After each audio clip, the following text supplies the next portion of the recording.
स्वाभिमानी शेतकरी संघटनेचे नेते राजू शेट्टी यांची आत्मक्लेश यात्रा आता मुंबईत दाखल झाली आहे। या यात्रेमुळे पनवेलहून मुंबईला येणारी वाहतूक काल विस्कळीत झालेली होती। वाशीच्या खाडी पुलावरती वाहनांच्या लांब रांगा लागलेल्या काल दिसून आलं। दरम्यान सदाभाऊ खोत हे या आत्मक्लेश यात्रेचं स्वागत करण्यासाठी काल मुंबईत नव्हतेच।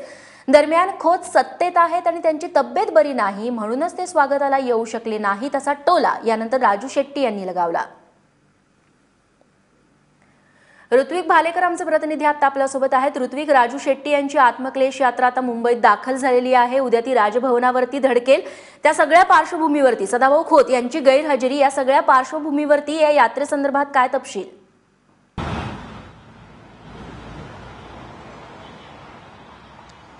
निश्चितच रेश्मा, कालच मुंबईत दाखल झालेली आहे राजू शेट्टी यांची आत्मक्लेश यात्रा आणि खरं तर अपेक्षित होतं सदाभाऊ खोत हे मंत्री जरी असले तरी या आत्मक्लेश यात्रेचं मुंबईत तरी स्वागत करतील।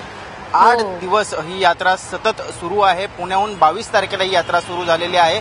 मात्र मुंबईत दाखल होऊन सुद्धा सदाभाऊ खोत हे या यात्रेत सहभागी झालेले नाहीत किंवा त्यांनी या यात्रेचं स्वागत सुद्धा केलेलं नाहीये। त्यांच्याशी संपर्क केला असता त्यांच्याकडनं काही ठोस उत्तर मिळालं नाही। मात्र राजू शेट्टी यांनी कालच सांगितलेलं आहे की सदाभाऊ खोत यांची तब्येत बरी नसल्या कारणाने ते येऊ शकलेले नाही आहेत। आज ही आत्मक्लेश यात्रा जी आहे ही चेंबूरच्या शिवाजी महाराज पुतळ्याजवळून सुरू होणार आहे। शिवाजी महाराजांच्या पुतळ्याला हार घालून ती मुंबईच्या दिशेने पुढे जाणार आहे, लालबागच्या दिशेने जाणार आहे। त्यामुळे आता या घडीला जे पीक आवर असतो, खरं तर सगळे चाकरमानी साऊथ मुंबईच्या दिशेने कामासाठी निघालेले असतात। यावेळेस जर ही यात्रा निघाली तर निश्चितच मुंबईत मोठ्या प्रमाणात वाहतूक कोंडी होऊ शकते आणि मुंबईत दाखल झाल्यानंतर या आत्मक्लेश यात्रेमध्ये मोठ्या प्रमाणात किमान 800 ते 1000 कार्यकर्ते सामील झालेले आहेत। रेश्मा, ऋत्विक, धन्यवाद तुम्ही दिलेल्या सगळ्या सविस्तर माहितीबद्दल। आणि यानंतर वळूयात कोल्हापूरच्या बातमीकडे।